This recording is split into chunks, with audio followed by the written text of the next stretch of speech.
Hustle culture is dead. Long live hustle culture. Okay, I lied. It's still around. We're still constantly busy trying to handle everything work, obligations, and whatnot. And we keep forgetting to take care of ourselves. How do we get ourselves out of this cycle of bull?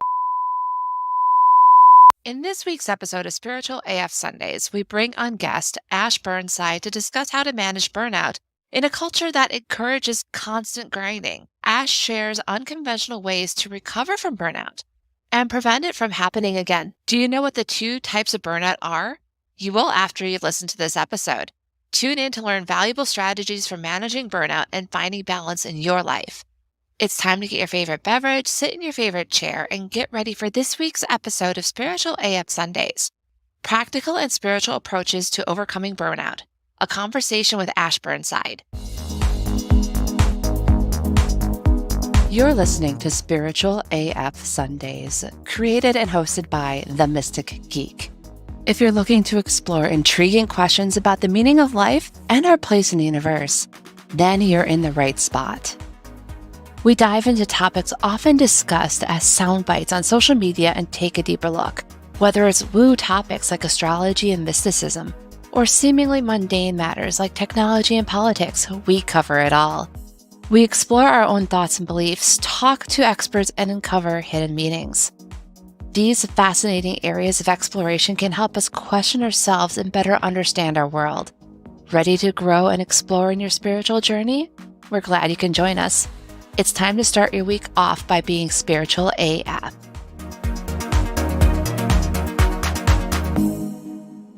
And welcome back, listeners. I have Ash Burnside with us to talk about how to manage burnout when culture just keeps wanting us to keep grinding and grinding on. Glad to have you here today. I'm so excited to be here. Awesome. Well, tell us a little bit more about yourself. Yeah. So my name is Ash. The name of my company is Healing Hustle Co. And basically, I am a coach that helps people to use seasons of burnout, use seasons of chaos and change as a launch pad for a new season of alignment. So really use those things to come back to yourself and listen to the invitations to re-find yourself in those seasons of just absolute madness. And so I talk a lot about burnout and some unconventional ways in which to meet yourself again and to recover from that and prevent it from happening again. We'll definitely try to touch on the unconventional ways on that. Let's start with the beginning because some people might not be fully aware of the concept. How would you define burnout?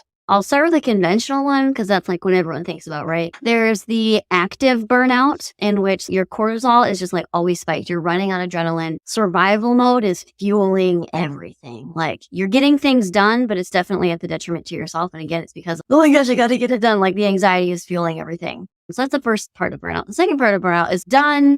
There's nothing left. The survival has run out. And now this is just like complete apathy.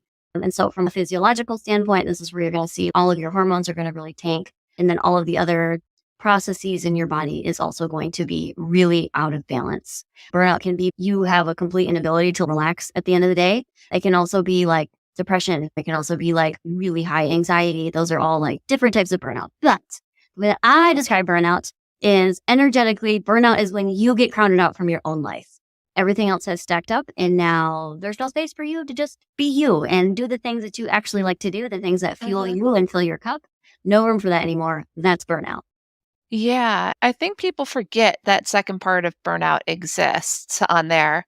That burnout is not just you're running on fumes. It is you're not able to enjoy things because your calendar's full of everyone else's stuff. Yeah. What other things can contribute to burnout? Ooh. So there's really two things that I see as like the source of burnout. And that is either depletion. And this happens because there's just too much on your plate. There's too much. It's not humanly possible. This can be too many responsibilities, too many hats that you're wearing, and like all of the above. The other reason that I see, and this one is sneakier because it's harder to be honest with ourselves to say this is the culprit. This one's misalignment. We get burnt out because you're doing all of the things that you don't actually want to do. They are out of alignment with who you are as a person, either where you see yourself or where you would like to see yourself. the track that you want to be on, the path that you want to be on, your own values and like what is valuable to you or what is completely not in a value for you, but yet that's where you're putting your time. So this misalignment can also cause burnout. That's definitely tough, especially in this day and age where we feel like we have to adapt to everything. Yeah, totally. And then all of a sudden you realize you're doing the things you don't want to do. And you're like frustrated because there's no way out of it. Yeah. Yes, exactly. Exactly. It feels like everything almost has to crash at that point in order for it to work back out. Yeah. When we started, you talked about seasons of burnout. Now, is that the stages of burnout we talked about earlier, or is that something else? I talk about a spiral of life almost. So realizing that nothing is linear, nothing. Like we talk about healing is not linear, but I want to even zoom out further than that. Nothing, absolutely nothing about life is linear. And so even seeing this as not necessarily stages of burnout, but just stages of life is that no matter what is going on, even if you've planned to have the most peaceful life ever, things shift and change. There's some circumstances and external forces that we just can't control. So there's going to be seasons of intensity in your life. And that doesn't mean that you did anything wrong. It's just sometimes that's the hand that we're dealt. If we are not mindful about it, if we are not intentional about our approach to that, then yeah, that season of intensity can become a season of burnout. And so that's where I see that we can shift and flow in and out of these types of seasons and spirals. Obviously, this is something we are not built for. No. Our bodies go into various crises. You've mentioned cortisol being one of them, adrenaline burnout. There's a lot of different things. How can we walk back on that? What sort of things can we do, either conventional or unconventional, that can help us get out of burnout? Yeah. So I like to take up and talk about the energetic space. To me, the energetic space is this really beautiful mashup of almost like psycho-spiritual. So understanding that psychology bleeds so much into spirituality and then vice versa, spirituality bleeds so much into psychology. And so what can we glean from that when we're learning about burnout? And so really taking it from an energetic point of view. So the first thing that I would tell anybody, if you are in a state of overwhelm, even if you don't know if it could categorize as burnout, if you're feeling some type of way, I always tell people to start with what I call the burnout protocols. And so this is take 10 minutes and you're going to do two different things in this 10-minute break that you're going to give yourself. In the first 10 minutes, or the first thing you're going to do one thing for your body and then you're going to do one thing for your mind. The one thing for your body is going to be very simple, like restful even. You can set a timer and go horizontal for 10 minutes. You don't have to nap. You can if you want to. It's 10 minutes. Look out the window at birds for 10 minutes. Light a candle, watch a candle for 10 minutes. Like the idea is that you're doing something so simple. Sip water for 10 minutes. Eat a light snack for 10 minutes. Light stretching. The idea is that we're not doing very rigorous things. This truly is a space of rest. And then vice versa, on the mind side of it, you're doing nothing. Do nothing. Do absolutely nothing. This isn't a time for guided meditations. It's not a time for like self-hypnosis or going over your affirmations list. Like none of those things. You're literally just letting your brain just breathe for 10 minutes. And the point of this is twofold. One is to actually give yourself some rest because again, one of the reasons why burnout can happen is just this depletion. There's so much on your plate. There's so much taking up space that we just legitimately need some time to just breathe. The other part of it is the space part. This is tiny doses, reaffirming to yourself that it is safe to take up space in your life, 10 minutes at a time. So 10 minutes, no matter what is going on in your life, it's accessible to start with 10 minutes. And so that's what I say. Start with 10 minutes. The idea here is that you would slowly ramp up to doing this 10-minute break 3 times a day. You have one in the morning, one in the afternoon, and then one in the evening. So you're slowly reaffirming to yourself, like, it's safe for me to take up space. I'm taking these 10-minute breaks. I'm taking these 10-minute breaks for me. I'm able to rest as a way to just come back to yourself. So obviously you can add to this practice, but this is where I tell everyone to start here. It's the easiest way to start. Got it. So 10 minutes of doing nothing, not even opening up Candy Crush? Nope, nothing. No Candy Crush? Oh my God. This isn't to say that all of these things are bad. Like you can scroll, you can play Candy Crush, you can do whatever the things are that you love to do on your phone, but not during your 10-minute break. And that's because when we go onto our phone, we do go into a hypnosis state. And this hypnosis state typically is numbing us out and it's distracting us. And so in this time, you want to be very purposeful, very intentional in taking up space for you. You don't want to be numbed out during this time. You don't want to be hypnotized away from what is happening. You want to be able to intentionally say to yourself and reaffirm to yourself, like, I am taking this 10 minutes for me. So that is to say that a lot of people, when they start this, are wildly uncomfortable starting with the 10 minutes of doing nothing.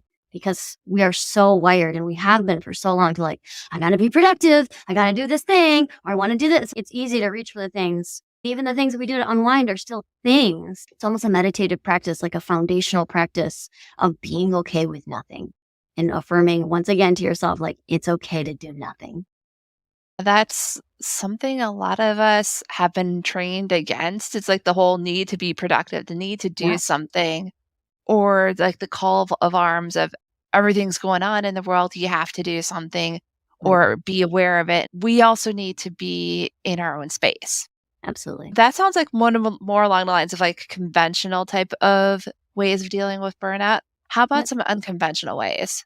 Oh, so glad you asked. I actually love to use astrology as a way to come back to yourself and a way to mark the passage of time. Burnout not only completely severs your connection to your sense of self, to your sense of like worthiness, but it really makes the passage of time almost panic inducing because it's like you're never getting enough done. You're never getting as far as you need to get. Like you always just feel buried. And so the passage of time actually feels very scary, where it's like 10 days could go by and maybe you are so like disassociated and numbed out for those 10 days that you come back around, you're like, oh my God, I spent 10 days and I still didn't get that thing done. Now we're going through another anxiety spiral. What we need to do then is find a different way to mark time, a different way that is going to allow us to slow down, allow us to be really intentional, and just give us some like natural reflection points. I love astrology because it literally does this.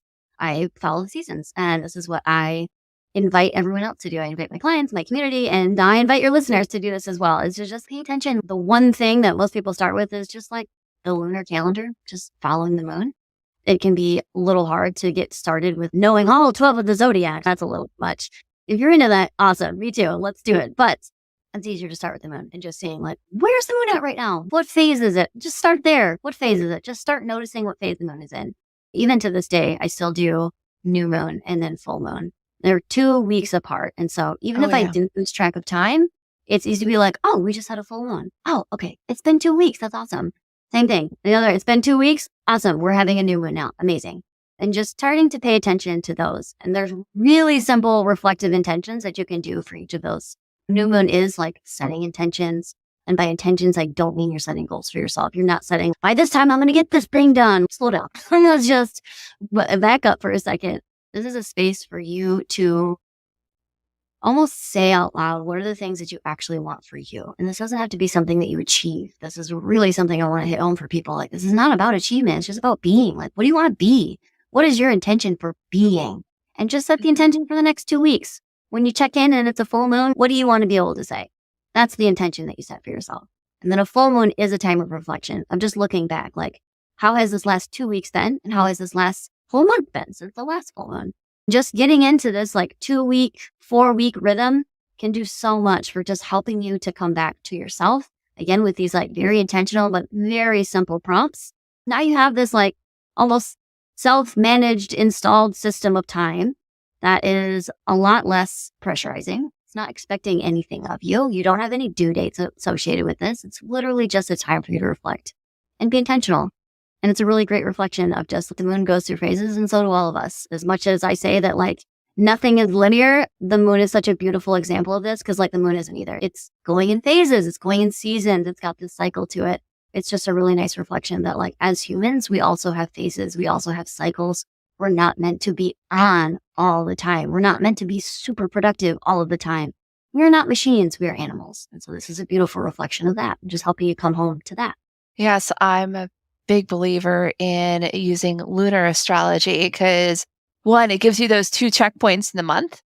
And then it gives you a mini round the zodiac in a month as well. So that's another big thing there is like even going down to the day, like with new moon in Taurus, earthy on the ladder, the practical sides, what could I be focusing on that area versus a time when the moon's in Cancer? It's like, okay, this is a time when we can focus more on my intentions on feelings. There's a lot of ways you can do it. You don't have to wait till a certain part of the year.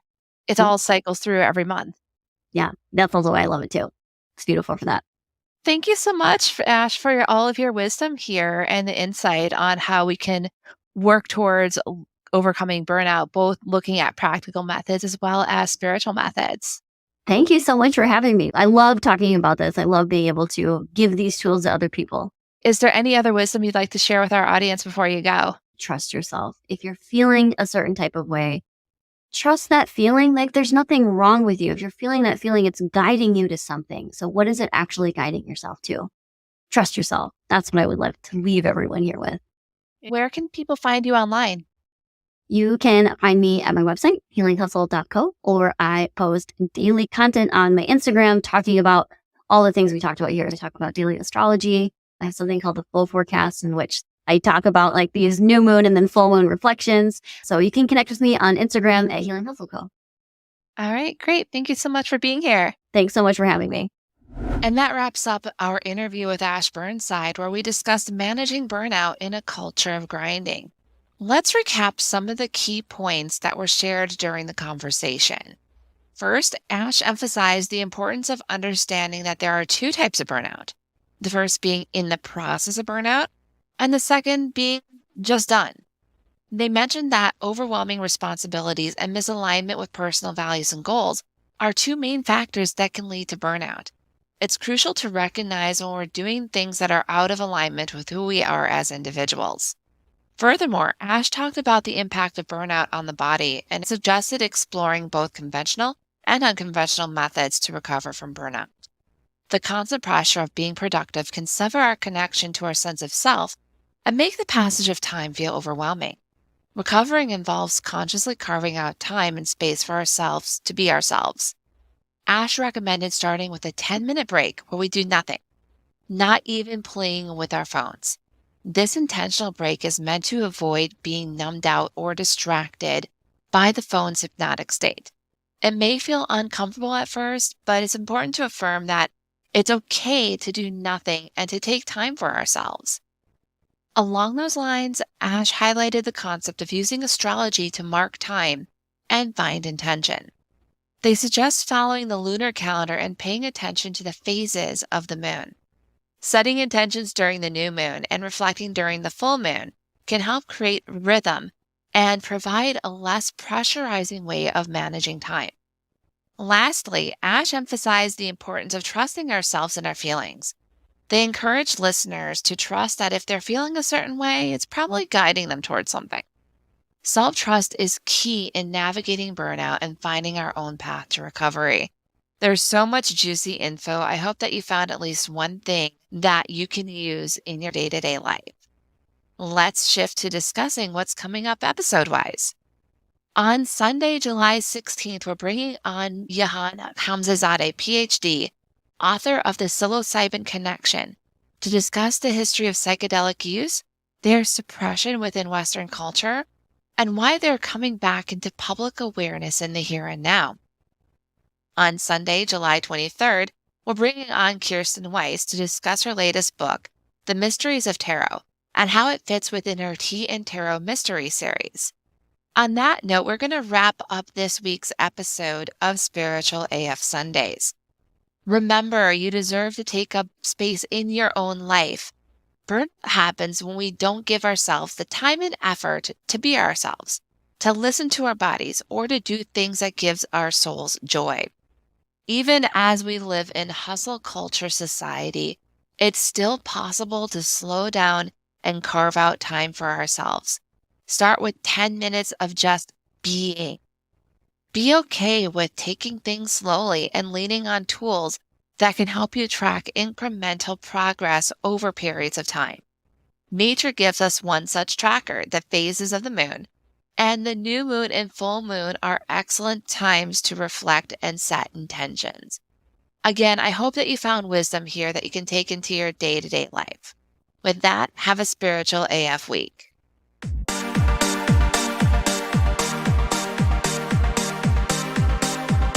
Thank you for joining us for Spiritual AF Sundays.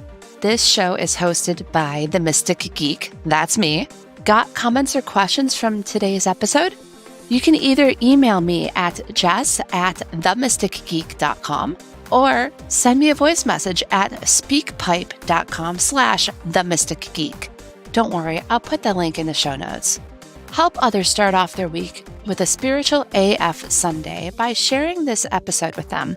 Also, 5-star reviews on Apple Podcasts help spiritual seekers find our show. So do the thing.